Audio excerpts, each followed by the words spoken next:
The rain wouldn't stop. It had been falling for hours, tapping against the old roof like it was trying to break in.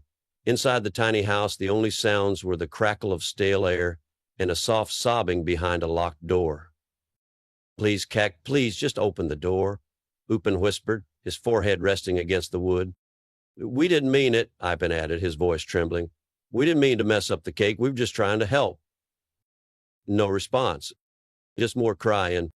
Behind that door, their older sister, Lena, was curled up in a corner, fists clenched, eyes red and raw. The room smelled of burnt sugar and shattered expectations. On the floor beside her was what remained of a birthday cake, now a collapsed pile of flour and ruined icing. It wasn't the cake that made her cry. It was everything else. "I can't do this anymore," she whispered. "To no one. Every day feels like punishment." Her eyes glanced to a framed photo on her dresser, their mother, smiling, radiant, holding all three of them. It was the last photo before everything changed. She stood up suddenly and shouted toward the door, "You don't get it. Every time I see you two, it's like I'm being haunted." There was a pause. You don't mean that." Ippen's voice broke. But she did, or at least part of her did, and part of her hated herself for feeling that way. Later that night, the boys sat on the couch in the dim living room, knees pulled to their chests, listening to the quiet ticking of the old clock. Lina still hadn't come out. She never ate the ruined cake. She didn't even scold them. That silence hurt more than any shouting. "I just wish we could go back," Uven murmured. "To when Mama was still here," Ippen finished, their thoughts always aligned. Lina, behind her door, heard them, and for the first time that day, her anger faltered. A hollow ache replaced it, a guilt that had festered for years. When their mother passed away during childbirth, Lina was only 12. Too young to be a parent, too old to be a child. The twins were born premature, fragile, but they lived, and their mother didn't. No one ever said it outright, but she saw the looks, the whispers, the way her grandmother flinched every time she looked at the boys. "It should have been one of them," someone once muttered at a funeral. Not her. Lina internalized it, let it grow inside her like a vine, wrapping around her heart until all she saw in her brothers were the shadows of what she lost. That morning, Lina stepped outside before the twins woke. The storm had passed, but the sky remained gray, as if unsure whether to forgive the earth just yet. She wandered down the quiet road, shoes wet from puddles, jacket too thin for the chill. She didn't know where she was going, just every birthday, every holiday, every smile from the boys, it felt like betrayal, like they were celebrating over a grave. And every time they called her Kaklina, she felt like a fraud, pretending to be strong. She sat on a bench by the park and pulled out her phone. No missed calls, no texts, just a blurry photo of her mother holding two newborns, smiling despite the tubes in her arms. Back at home, the twins panicked when they couldn't find her. "See, she didn't even leave a note," Uppen said. "She's never gone without her bag," Ippen added, holding it up. They checked every room, every closet. They even called out into the backyard as if she might be hiding behind the swing set, like when they played hide and seek as kids.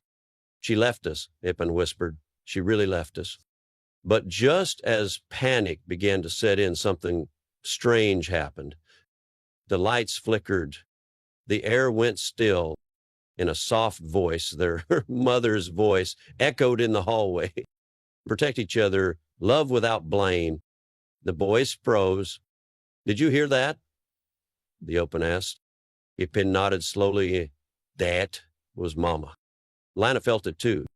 At the park, a breeze swept through the trees, and she heard the same words carried on the wind. She turned, heart pounding, and for a brief moment, she saw her, their mother, sit on a swing, smiling. "I can't," Lina whispered. "You already are," the vision said gently. "Even when you're angry, even when it hurts. You stayed. You tried." Tears spilled down Lina's cheeks. "I hated them. I told myself they were the reason you're gone. They're the reason I stayed as long as I could." The vision faded, and the wind returned to normal. But something inside Lina shifted.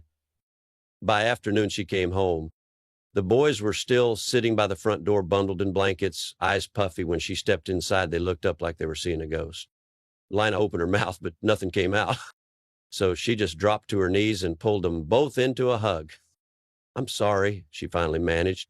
I was never supposed to be your mom, but I didn't know how to be your sister either.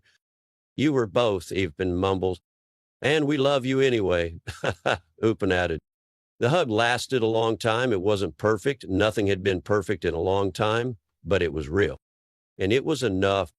But peace doesn't last forever.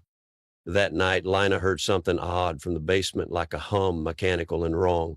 She grabbed a flashlight and tiptoed down. What she found was beyond comprehension. A hidden door, marked with a strange Sprunki symbol. Inside was a chair, wires, a flickering screen, and a file labeled Clone Probla 2, a memory enhancement testing. Subject, Ipin. Her scream woke the boys. In the days that followed, chaos erupted.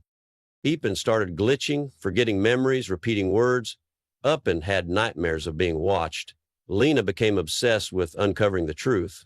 Their lives spiraled into a bizarre unraveling of identity. Who built the machine? Why was Ipin listed as a subject? Were they ever real? And just as these questions piled up, another one exploded into their life. A girl wearing Ipin's face. Hello, brother, she said with a twisted smile. Time to trade places. Lina froze, flashlight shaking in her grip. Upin stood protectively in front of Ipin, who looked just as confused as everyone else. The girl with Ipin's face stepped forward, lips curled into a confident smirk, but her eyes, they were hollow, cold, synthetic. You're not my brother, Lina growled, stepping between them. The clone cocked her head. Of course I'm not. I'm better. Ipin blinked, trembling. Who are you? To be, the girl said, placing a hand on her chest. I was created to replace you, but the original survived. You weren't supposed to.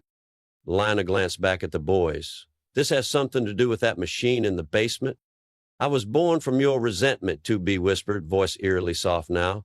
Your wish to erase the pain, to have perfect siblings who didn't come with guilt. They heard you and built me. Upin shook his head. We never asked for this. No, To Be admitted, but she did. All eyes turned to Lina. She staggered back, hand over her mouth. No, I didn't mean that night. I was just angry. The clone's voice hardened. And anger makes monsters. That night, the house became a war zone of emotions and confusion.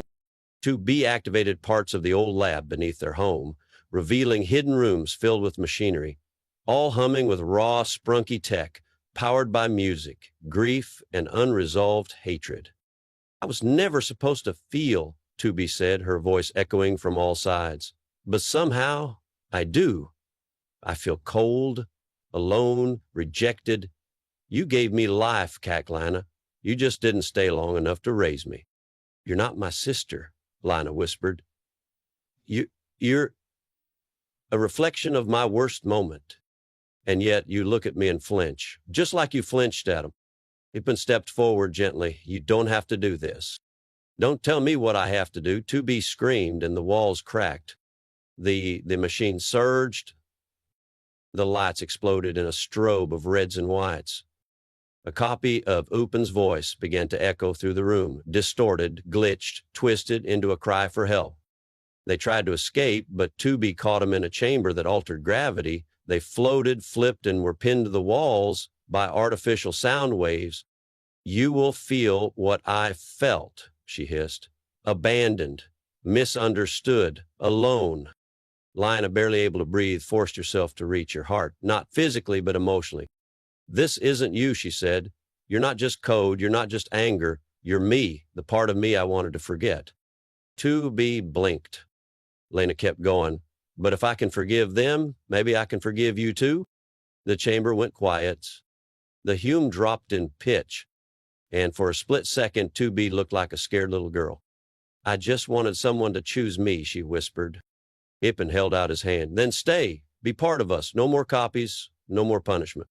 To Be reached out and collapsed. Her body began to flicker, dissolving into scattered musical notes. Wait, Lina cried. But it was too late. All that remained was a single pendant. Inside it, a photo of the twins, and Lina, smiling. She picked it up, tears rolled down her cheeks. Upin stepped beside her. Do you think she could have really been happy? She just wanted what we all did, Lina said softly, to be loved without fear. Weeks passed. The house was repaired, but the memories remained. Lina no longer slept behind a locked door. Uffen and Ippen no longer tiptoed around her moods. They cooked dinner together and burnt half of it, of course, but they laughed through it. One night, while folding laundry, Ippen found an old drawing under Lena's bed. It was from years ago, a crayon sketch of the three of them holding hands under a sun that had Mama written inside it. That weekend, Lina took them to the park. It was sunny, children ran, music played softly from someone's speaker, and for once, the world didn't feel heavy. Lina turned to them and said, "I can't promise I'll always get it right." Uppen smiled. "Neither can we. But I'll never leave again," she added. "Good," Ippen said, leaning on her shoulder, "because if you do, we're following you this time." And then came the wind. Warm, soft, familiar. It brushed against their cheeks and carried a whisper only they could hear. "I'm proud of you." They turned, but no one was there. Just the sun shining a little brighter and the sound of a song they didn't realize they'd been writing all along. Together,